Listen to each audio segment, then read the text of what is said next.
हमारे साथ जो भी और भी हमारे वॉलेंटियर हैं उसमें जुगनू जी हैं जो आपको बताएंगे कि जो फैमिली मेंबर हैं वो किस प्रकार से सामाजिक समस्याएं और सामाजिक तनाव फेस करते हैं। जुगनू जी। सभी को मेरा प्रणाम। आज का मेरा टॉपिक है कैंसर पीड़ित लोगों के परिवार के बीच किस प्रकार की समस्याएं आती हैं, उन विषय में मैं आज आप लोग से बात करूंगा। जिस प्रकार मशीन में कुछ खराबियां आती हैं उसी प्रकार मनुष्य का शरीर होता है। मनुष्य के शरीर में भी कुछ न कुछ समस्याएं या समस्याएं उत्पन्न होती है जिसे हम एक बीमारी का नाम देते हैं। उसी प्रकार उसी बीमारी में से एक बीमारी है कैंसर, जो कि बहुत ही लाइलाज और बहुत ही घातक बीमारी के रूप में देखा जा सकता है कैंसर को। और भी यह भारत में जिस प्रकार से इसकी समस्याएं बहुत उत्पन्न होती हैं, जो कि बहुत जटिल समस्याएं हैं, और इसके साथ साथ यह भी देखा जाए तो कैंसर पीड़ित लोगों में अपने प्रियजनों को खोने का भय भी बराबर बना रहता है, जिसमें कि जो उनके कैंसर पीड़ित परिवार के सदस्यों के साथ हमेशा रहते हैं और उनके साथ हमेशा उनके सदस्यों के बीच रहना, तो वह सोचते हैं कि कहीं खोने का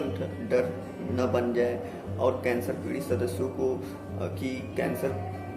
जिस प्रकार की है तो यह हमसे दूर न चल जाए, तो अपने प्रियजनों को खोने का भय बराबर हमेशा बना रहता है। और यह भी देखा गया है कि इसमें सिप्रेशन एंजाइटी भी डेवलप होता है, जो कि हमेशा जैसे कि यह खोने का भय हमेशा इस एंजाइटी के द्वारा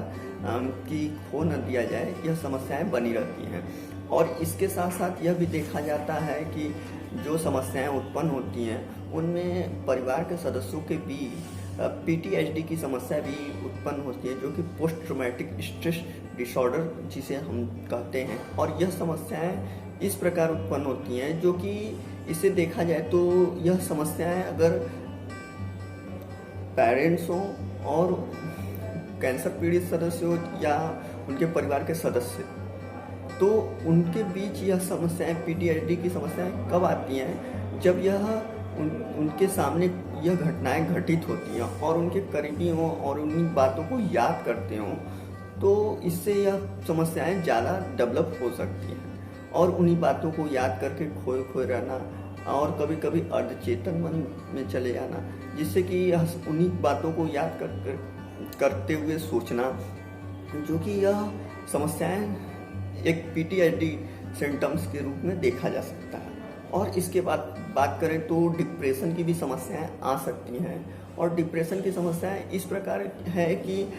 लोगों को ध्यान न लगना और बहुत सारी समस्याएं उत्पन्न हो जाती, और यह भी समस्याएं 2 हफ्ता या 1 महीने से अधिक अगर यह समस्याएं बराबर बनी रहती हैं, तो यह डिप्रेशन एंजाइटी के रूप में देखा जा सकता है। और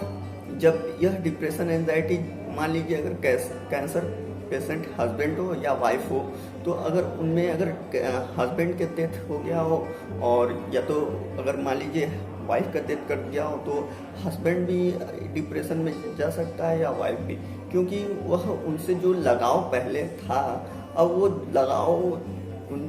जब कैंसर पेशेंट वो डेथ कर जाता है तो उनमें यह समस्याएं उत्पन्न हो जाती हैं। और उन्हीं बातों को,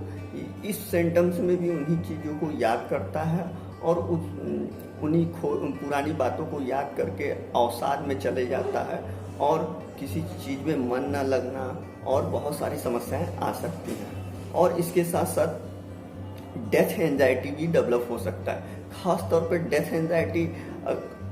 कैंसर पेशेंट का डेथ हो गया हो और उनके परिवार में जो करीबी हों, तो उनमें यह समस्याएं उत्पन्न हो सकती हैं, जो कि खास तौर पे युवाओं, जिस प्रकार युवा और एडोसेंट एज के होते हैं, कि यह सोचते हैं कि कहीं मेरे साथ यह भी समस्याएं उत्पन्न ना हो जाएं डेथ एंजाइटी में, जिससे कि यह समस्याएं बराबर बनी रहती हैं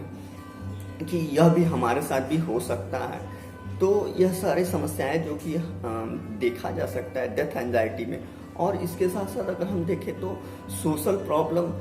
प्रॉब्लम भी बहुत सारे होते हैं, जो कि सोशल प्रॉब्लम विथ फैमिली के साथ क्या क्या कैंसर पेशेंट को देखने के साथ साथ पेरेंट्स में क्या क्या सोशल प्रॉब्लम आ सकते हैं। तो यह भी देखा गया है कि पेरेंट्स का ख्याल रखने के लिए परिवार को भी सदस्यों को स्वयं की आवश्यकताओं को करने के लिए बहुत समय निकालना बहुत कठिन होता है, जो कि यह सोशल प्रॉब्लम के रूप में देखा जा सकता है। और यह भी देखा गया है कि रोगी की देखभाल करने के साथ साथ उनकी आवश्यक जिम्मेदारियों को भी करने में बहुत ही समस्याएं होती हैं, जिससे कि वह तनाव उनमें देखा जा सकता है। और यह भी देखा गया है कि कभी कभी कैंसर पेशेंट को रोगी को देखते देखते परिवार के सदस्य स्वयं अपना भी ख्याल नहीं रख पाते हैं, और वह स्वयं ख्याल नहीं रख पाते हैं, जिससे कि उनकी शारीरिक स्वास्थ्य की भी समस्याएं आ सकती हैं। और इसके साथ साथ यह भी देखा गया है कि सोशल प्रॉब्लम में कि परिवार के सदस्य जो कि कैंसर पेशेंट का ध्यान रखते हैं, उनमें अगर जो जॉब करने वाले होते हैं और जो स्कूल जाने वाले होते हैं, उनके भी स्कूल परफॉर्मेंस और जॉब परफॉर्मेंस में भी कुछ डिस्टरबेंस या कुछ समस्याएं आ सकती हैं। यह कुछ स्टडी अध्ययनों में देखा गया है। और इसके साथ साथ अगर देखा जाए तो इकोनॉमिकल प्रॉब्लम भी आ सकते हैं। इकोनॉमिकल प्रॉब्लम यह भी हो सकते हैं कि इनके बहुत सारे कैंसर पेशेंट लोगों को इकोनॉमिकल प्रॉब्लम में यह समस्याएं आ सकती हैं। आर्थिक समस्याएं कह लीजिए, मान लीजिए तो आर्थिक समस्याएं यह आ सकती हैं कि पहले तो कैंसर के पेशेंट का जो मेडिसिन्स होती हैं कॉस्टली होते हैं, और